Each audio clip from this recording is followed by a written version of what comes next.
जय हिंद साथियों, स्वागत है आप सभी का आपके अपने YouTube channel target with Ajit में। साथियों, उम्मीद करता हूं कि आप सभी स्वस्थ होंगे और अपने अपनी तैयारी ज़बरदस्त तरीके से कर रहे होंगे। तो साथियों, आज की इस क्लास में हम डिस्कस करने वाले हैं कृषि विज्ञान के उन सभी महत्वपूर्ण प्रश्नों के बारे में जो कि आप सभी के एग्जाम में डायरेक्ट देखने को मिल सकती हैं। तो वीडियो को अंत तक जरूर देखिएगा क्योंकि देखिए सभी क्वेश्चंस एग्जाम ओरिएंटेड और सिलेक्टिव हैं। तो आइए देखते हैं। जैसे पहला प्रश्न है, फ्लेम छिलाई किसमें की जाती है। साथियों, मोस्ट इंपॉर्टेंट क्वेश्चन पहला ही हो जाता है कि फ्लेम छिलाई किसमें की जाती है। तो याद रखिएगा, फ्लेम छिलाई जो होती है प्याज और लहसुन में की जाती है। किसमें की जाती है? प्याज और लहसुन में की जाती है। आइए अन्य के बारे में डिटेल में समझते हैं क्योंकि यहाँ से आप सभी के एग्जाम में एक क्वेश्चन देखने को मिल सकता है। तो बात करें फल व सब्जियों को छीलना, पीलिंग के बारे में। तो हाथ से छीलना किसमें किसमें किया जाता है? तो आम और पपीता में किया जाता है। वाष्प पीलिंग की बात करें तो आलू और टमाटर में किया जाता है। यांत्रिक पीलिंग की बात करें तो गाजर, सेब और अनानास में किया जाता है। कास्टिक सोडा द्वारा पीलिंग की अगर बात करें तो मैंडेरिन, गाजर और शकरकंद में हो जाता है। और वहीं साथियों बात करा है फ्लेम पीलिंग की, तो फ्लेम पीलिंग जो कि प्याज और लहसुन में किया जाता है। तो साथियों, इन सभी पॉइंट्स को याद रखिएगा। यहाँ से एक क्वेश्चन आप सभी की यूपीटी एग्जाम में देखने को मिल सकता है। नेक्स्ट क्वेश्चन है, टमाटर में लीफ कर्ल रोग किसके कारण होता है। साथियों, बात करा है कि टमाटर में लीफ कर्ल जो रोग होता है वो किसके कारण होता है। तो कारण देखिए होता है वायरस। टमाटर में जो लीफ कर्ल होता है वो वायरस के कारण होता है। लेकिन वहीं यदि क्वेश्चन पूछता वाहक, टमाटर में लीफ कर्ल वायरस का वाहक कौन सा हो जाता है, तब याद रखिएगा वाइट फ्लाई हो जाती है। तो यहाँ पे दोनों क्वेश्चन आप याद रखिएगा। नेक्स्ट क्वेश्चन है, किस वर्ष को राष्ट्रीय मोटा अनाज वर्ष घोषित किया गया था। साथियों, इंपॉर्टेंट क्वेश्चन है और बहुत सारे बच्चे यहाँ पे कंफ्यूज हो सकते हैं। बात किया हुआ है राष्ट्रीय मोटा अनाज वर्ष घोषित किया गया था तो वर्ष 2018 को। अगर बात करता अंतर्राष्ट्रीय मोटा अनाज वर्ष की तब हो जाता वर्ष 2023, लेकिन बात किया हुआ है राष्ट्रीय की। तो इम्पॉर्टेंट क्वेश्चन है और थोड़ा सा डिफरेंस याद रखिएगा। साथियों, क्वेश्चन का लेवल आप सभी लोग को देख के पता चल रहा होगा कि दिए गए सभी क्वेश्चंस एग्जाम ओरिएंटेड और सिलेक्टिव हैं। तो वीडियो की क्वालिटी और कंटेंट आप सभी लोग को पसंद आ रहा हो तो प्लीज़ वीडियो को लाइक और शेयर करके चैनल को सब्सक्राइब जरूर कर लीजिएगा। नेक्स्ट क्वेश्चन है, खरपतवार एजिरेटम कॉनिजोरिस का सामान्य नाम क्या है। तो याद रखिएगा गोटवीड, बकरी घास। किसका? बकरी घास इसका सामान्य नाम हो जाता है। नेक्स्ट क्वेश्चन है, मटर का परिपक्वता सूचकांक क्या है। बात करें मटर के परिपक्वता सूचकांक की तो याद रखिएगा कोमलता हो जाती है। कौन सी होती है? कोमलता हो जाती है। तो इम्पॉर्टेंट क्वेश्चन है, याद रखिएगा। अगर वहीं बात करता मटर में सीलिंग परसेंटेज कितनी पाई जाती है, तब भी याद रखिएगा 49% पाई जाती है। तो इन दोनों पॉइंट्स को याद रखिएगा। नेक्स्ट क्वेश्चन है, रजनीगंधा का गुण क्या है। बात के साथियों रजनीगंधा के गुण की तो याद रखिएगा जो कि अर्ध कठोर होता है, शाकीय बहुवर्षीय होता है और कंदीय पौधा होता है। ये सभी गुण रजनीगंधा में होते हैं, इसलिए राइट आंसर ऑप्शन डी हो जाएगा, उपरोक्त सभी। क्या हो जाएगा? उपरोक्त सभी। नेक्स्ट क्वेश्चन है, सुरभि किसकी उत्परिवर्तित किस्म है। बात करें सुरभि की तो इम्पॉर्टेंट क्वेश्चन याद रखिएगा, सुरभि जो कि अदरक की एक उत्परिवर्तित किस्म हो जाती है। तो इम्पॉर्टेंट क्वेश्चन होता है साथियों, क्यों?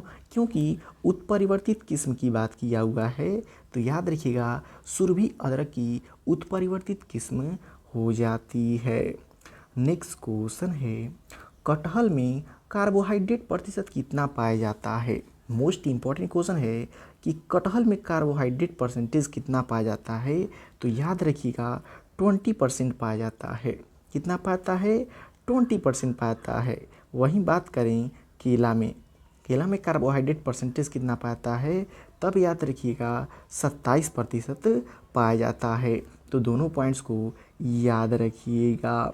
नेक्स्ट क्वेश्चन है, धान में संकर बीज किसके पारगमन से प्राप्त किया जाता है। बात करें साथियों धान में संकर बीज की कि किसके पारगमन से प्राप्त किया जाता है, तो याद रखिएगा ए गुणे आर लाइन के जो कि पारगमन से प्राप्त किया जाता है। कैसे, क्योंकि आप सभी को पता होगा ए लाइन जो होता है मेल स्टेराइल लाइन होता है और जो कि आर लाइन होता है यह जो कि रेस्टोव लाइन होता है। तो जो आर लाइन होता है वो मेल स्टेराइल लाइन के साथ क्रॉस करके संकर बीज का उत्पादन करता है, चाहे कोई भी फसल हो। तो यहाँ पे राइट आंसर ऑप्शन बी हो जाएगा कि धान में संकर बीज के पारगमन से प्राप्त किया जाता है। किसके पारगमन से, तो याद रखिएगा ए गुणे आर लाइन के पारगमन से प्राप्त किया जाता है। नेक्स्ट क्वेश्चन है, माइक्रोस्पोरोजेनेसिस किसमें होता है। मोस्ट इम्पॉर्टेंट क्वेश्चन है कि माइक्रोस्पोरोजेनेसिस किसमें होता है, तो याद रखिएगा किसमें होता है, स्टामेन्स में होता है। इसमें होता है पुंकेसर में होता है। और बात के साथियों मेगा स्पोरोजेनेसिस की, मेगा स्पोरोजेनेसिस किसमें होता है, तो याद रखिएगा ओव्यूल्स यानी कि बीजाणु में होता है। तो बात करें साथियों इन दोनों में डिफरेंस समझने की, तो सिंपल सा बात है, याद रखिएगा जब भी बात करेगा माइक्रोस्पोरोजेनेसिस की तो याद रखिएगा पुंकेसर, यानी कि आप देखोगे जो पॉलन होता है आप उसको अपने हाथों से नॉर्मली अलग नहीं कर सकते हैं। तो कौन सा हो जाएगा, माइक्रो यानी बहुत सा छोटा, और मेगा बात करें तो माइक्रो से थोड़ा बड़ा होता है। तो ओव्यूल्स की बात करें तो ओव्यूल्स क्या होता है, परागकणों से थोड़ा बड़ा तो होता ही है। तो दोनों में ऐसे आप डिफरेंस याद रख सकते हैं और एग्ज़ाम में आसानी से कर सकते हैं। नेक्स्ट क्वेश्चन है, यदि किसी पौधे के जड़ शीर्ष की कोशिकाओं में 16 गुणसूत्र हैं तो परागकणों में कितने गुणसूत्र पाए जाएंगे। बात करें यदि किसी पौधे की जड़ शीर्ष की कोशिकाओं में 16 गुणसूत्र हैं तो परागकणों में कितने गुणसूत्र पाए जाएंगे। तो साथियों देखिए ऐसा क्वेश्चन यदि आपको मिले तो सिंपल सी बात है, उसको वटा 2 कर देना है। तो क्या आ जाएगा, 8 आ जाएगा। तो राइट आंसर क्या हो जाएगा, ऑप्शन बी 8 हो जाएगा। कि यदि किसी पौधे की जड़ शीर्ष की कोशिकाओं में 16 गुणसूत्र है तो परागकणों में कितने गुणसूत्र पाए जाएंगे, 8 पाए जाएंगे। नेक्स्ट क्वेश्चन है, नेक्स्ट क्वेश्चन है, मिट्टी में कौन सी एंजाइम गतिविधि फास्फोरस खनिजीकरण के विशेष रूप से जुड़ी होती है और फास्फेट चक्र का संकेतक मानी जाती है। तो कौन सी होती है, याद रखिएगा फास्फेटेज हो जाती है। कौन सी होती है, फास्फेटेज हो जाती है। आइए अन्य के बारे में डिटेल में समझते हैं, क्योंकि यहाँ से आप सभी की यूपीटी एग्ज़ाम में क्वेश्चन देखने को मिल सकता है। तो जब भी बात करें हाइड्रोलाइसिस ऑफ यूरिया, तो याद रखिएगा यूरियज एंजाइम की मदद से यूरिया का हाइड्रोलाइसिस होता है। और जब बात करेगा हाइड्रोलाइटिक क्लेवेज ऑफ फास्फोरस, तो फास्फेटेज एंजाइम के द्वारा होता है। हाइड्रोलाइसिस ऑफ सेलुलोज की बात करें तो सेलुलोज एंजाइम के द्वारा किया जाता है। और जब भी बात करें हाइड्रोलाइसिस ऑफ स्टार्च, तो एमालाइज एंजाइम के द्वारा स्टार्च का ब्रेकडाउन होता है। तो इन सभी को आप नोट कर लीजिएगा, यदि यहाँ से क्वेश्चन आता है तो 100% आप कर जाएंगे। यदि क्वेश्चन पूछे हाइड्रोलिसिस ऑफ प्रोटीन, तो याद रखिएगा प्रोटीन्स का एंजाइम के द्वारा होता है। में क्वेश्चन पूछे hydrolysis of sulphur ester to sulphate ions, तो हो जाएगा सल्फेटेज एंजाइम के द्वारा। तो ये सभी पॉइंट्स इंपॉर्टेंट हैं, इन सब को याद रखिएगा। तो साथियों वीडियो की क्वालिटी कंटेंट आप से लोग को पसंद आ रहा हो तो प्लीज़ वीडियो को लाइक और शेयर करके चैनल को सब्सक्राइब जरूर कर लीजिएगा। नेक्स्ट क्वेश्चन है, चींटियों और केंचुओं जैसे जानवरों द्वारा मिट्टी को मिलाने की प्रक्रिया को क्या कहते हैं। बात करा साथियों चींटियों और केंचुओं जैसे जानवरों के द्वारा मिट्टी को मिलाने की प्रक्रिया को क्या कहते हैं। तो याद रखिएगा फौना पेडोटर्बेशन यानी कि प्राणी पेडोटर्बेशन कहते हैं। क्या कहते हैं, फौना पेडोटर्बेशन कहते हैं। आइए फौना क्या होता है और जो कि फ्लोरा क्या होता है उसके बारे में डिटेल में समझते हैं, क्योंकि यदि आप इन दोनों को समझ लेते हैं तो कोई भी क्वेश्चन एग्जाम में आएगा तो आप आसानी से कर लेंगे। तो बात करें फौना पेडोटर्बेशन की, तो जब भी आंट्स, अर्थवर्म, मोल्स, रोडेंटस, ह्यूमंस जैसे एनिमल द्वारा सॉइल मिक्सिंग किया जाता है तो उसे क्या कहते हैं, फाउना पेडोटर्बेशन कहते हैं। यानी कि किसी भी प्रकार के जो कि मानव या फिर जीवों के हस्तक्षेप से जो भी सॉइल मिक्सिंग होती है उसे क्या कहते हैं, फाउना। क्या कहते हैं, फाउना कहते हैं। और फ्लोरा को साथियों याद रखिएगा, फूल पत्तियों से यानी कि पेड़ पौधों से। फ्लोरा आएगा तो फूल फूल पत्ती पेड़ पौधों से इसको रिलेट कर दीजिएगा, क्योंकि देखिए लिखा हुआ है जब प्लांट्स जैसे कि ट्री टिपिंग के कारण पिट्स और माउंट्स बनकर सॉइल की मिक्सिंग करते हैं तो उसे फ्लोरा पेडोटर्बेशन कहते हैं। सिंपल सी बात है, पेड़ पौधे के द्वारा जो सॉइल की मिक्सिंग होती है उसे फ्लोरा पेडोटर्बेशन कहते हैं। तो दोनों में डिफरेंस याद रखिएगा, एग्ज़ाम में क्वेश्चन आएगा तो आप आसानी से कर लेंगे। नेक्स्ट क्वेश्चन है, किस मूल पदार्थ को हवा द्वारा सील्ड के रूप में स्थानांतरित और निक्षेपित किया जाता है? तो कौन सी मृदा होती है, याद रखिएगा, लोस मृदा होती है। कौन सी मृदा होती है, लोस मृदा होती है। आइए डिटेल में समझते हैं कि हवा के द्वारा जो मिट्टी यहाँ से वहाँ तक जाती है उसको क्या कहते हैं, पानी के द्वारा जाती है तो क्या कहते हैं, इन सभी के बारे में डिटेल में समझते हैं। तो बात करें साथियों जो कि कोलुवियल की, कोलुवियल जब जो कि ग्रेविटी के द्वारा मृदा इधर से उधर तक जाती है तो उसे कोलुवियल कहते हैं। जब वाटर के द्वारा जो कि मृदा इधर से उधर तक जाती है तो एलुवियम कहता है। और एलुवियन कब कहता है, जब वायु के द्वारा मृदा कण एक स्थान से दूसरे स्थान तक जाते हैं। तो बात करें जब भी ग्रेविटेशनल के माध्यम से मृदा कण एक स्थान से दूसरे स्थान तक जाते हैं तो क्या कहलाता है, कोलुवियल कहलाता है। और जब पानी के माध्यम से मृदा कण एक स्थान से दूसरे स्थान तक जाते हैं तो एलुवियम कहलाता है। और जब हवा के माध्यम से एक स्थान से दूसरे स्थान तक जाते हैं तो उसे एलुवियन कहा जाता है। तो इन सभी को डिटेल में याद रखिएगा। नेक्स्ट क्वेश्चन है, निम्नलिखित में से कौन सा गैर विस्तारी 2:1 क्ले खनिज होता है? मोस्ट इंपॉर्टेंट क्वेश्चन साथियों, और आपको ध्यान देना है कि बात किया हुआ है गैर विस्तारी 2:1 टाइप क्ले खनिज की। तो कौन सी होती है, याद रखिएगा, इलाइट हो जाती है। नॉन स्पेंडिंग टाइप की इलाइट होती है 2:1। और बात करें जो कि स्पेंडिंग टाइप की तो मॉन्ट मरिलोनाइट होती है 2:1 टाइप की। और जो कि मीडियम जो कि विस्तारी होती है वो 2:1 टाइप की वर्मिकुलाइट हो जाती है। और बात करें केओलिनाइट की तो यह 1:1 टाइप की हो जाती है। तो बात करेगा जब भी एग्ज़ाम में नॉन स्पेंडिंग टाइप की तो 2:1 प्रकार का इलाइट हो जाता है। यदि स्पेंडिंग टाइप की बात करेगा तो मॉन्ट मरिलोनाइट हो जाएगा। मीडियम स्पेंडिंग की बात करेगा तो वर्मिकुलाइट हो जाएगा। और केओलिनाइट की बात करेगा तो 1:1 हो जाएगा। तो आई होप ये क्वेश्चन आप सभी लोगों को समझ आया होगा। नेक्स्ट क्वेश्चन है, शास्त्रीय उत्पादन फलन में वक्र बिंदु पर सीमांत उत्पादकता MPP क्या होगी? बात करें साथियों शास्त्रीय उत्पादन फलन में वक्र बिंदु पर सीमांत उत्पादकता MPP क्या होगी? तो याद रखिएगा जो कि 0 के बराबर होगी। कितना होगी? 0 के बराबर होगी। नेक्स्ट क्वेश्चन है, निम्नलिखित में से कौन सी गायों की नस्ल मुख्यतः कार्य यानी कि बोझा ढोने के लिए है? तो याद रखिएगा जो हल्लीकर होती है यह मुख्यतः जो कि ड्रॉट पर्पज के लिए है। जबकि बात करें कांकरेज और थरपाकर की तो यह जो कि डुअल पर्पस के लिए हैं।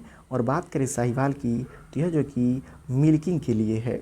साहिवाल जो कि मिल्किंग के लिए है। तो डुअल पर्पस की यदि बात करता तो कांकरेज और थरपाकर हो जाता। ड्रॉट पर्पस यानी कि बोझा ढोने के लिए हल्लीकार हो जाती है। तो इम्पोर्टेंट क्वेश्चंस हैं, याद रखिएगा। नेक्स्ट क्वेश्चन साथियों कंप्यूटर से, किसी फंक्शन से एक रेंज में गैर खाली कोशिकाओं की संख्या प्राप्त होती है। बात क्या हो साथियों गैर खाली कोशिकाओं की संख्या की। तो गैर खाली कौन सी होती है?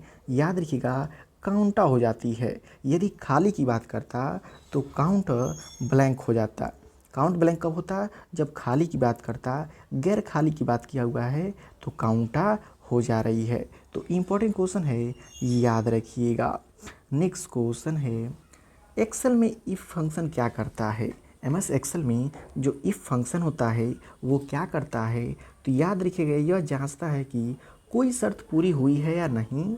यह शर्त यदि सही है तो एक मान, गलत है तो दूसरा मान देता है। तो राइट आंसर ऑप्शन सी हो जाएगा, ए व बी दोनों सही हैं। नेक्स्ट क्वेश्चन है, कौन सी सुविधा टेक्स्ट को बाएं और दाएं दोनों मार्जिन पर संरेख करने में मदद करती है। तो याद रखिएगा कौन सी होती है, जस्टिफाई हो जाती है। बात करें साथियों अलाइनमेंट की, तो देखिए एमएस एक्सेल एमएस ऑफिस में 3 प्रकार के अलाइनमेंट होते हैं, लेफ़्ट, राइट, सेंटर और जस्टिफाई। ये 4 प्रकार के अलाइनमेंट होते हैं। सॉरी हमने 3 कहा, 4 प्रकार के अलाइनमेंट होते हैं, लेफ़्ट, राइट, सेंटर और जस्टिफाई। बात करें जस्टिफाई की, तो साथियों 2 पेज की दोनों तरफ से मार्जिन छोड़ करके एक सुव्यवस्थित तरीके से ऐसे जो कि टाइपिंग करती है जिसे जस्टिफाई कहते हैं। और इस क्वेश्चन में भी इसने यही कहा है कि कौन सी सुविधा टेक्स्ट को बाएं और दाएं दोनों मार्जिन पर संरेख करता है, तो वो होता है जस्टिफाई होता है। इसका शॉर्टकट होता है कंट्रोल प्लस जे होता है। क्या होता है, कंट्रोल प्लस जे होता है। सेंटर अलाइनमेंट की बात करें तो यह जो कि शादी विवाह के कार्ड या फिर पोस्टर के लिए प्रयोग किया जाता है सेंटर अलाइनमेंट की, जिसमें जो कि शब्द कहीं भी एक किनारे कोने पे स्थित होते हैं। बात करें सेंटर अलाइनमेंट की जो कि शॉर्टकट की बटन की, तो कंट्रोल प्लस ई होता है। तो ये भी याद रखिएगा। नेक्स्ट क्वेश्चन है, स्मार्ट आर्ट विकल्प किस टैब में होता है। बात करें साथियों स्मार्ट आर्ट की, तो स्मार्ट आर्ट का विकल्प जो कि एमएस वर्ड के इंसर्ट टैब में होता है। किसमें होता है, इंसर्ट टैब में होता है। नेक्स्ट क्वेश्चन है कि किसी तालिका को हटाए बिना उसमें सभी रिकॉर्ड्स हटाने के लिए कौन सा कमांड उपयोग किया जाता है, तो याद रखिएगा ट्रंकेट का इस्तेमाल किया जाता है। किसका इस्तेमाल किया जाता है, ट्रंकेट का इस्तेमाल किया जाता है। नेक्स्ट क्वेश्चन है, डोमेन नाम प्रणाली डीएनएस में रिसॉल्वर की भूमिका क्या होती है।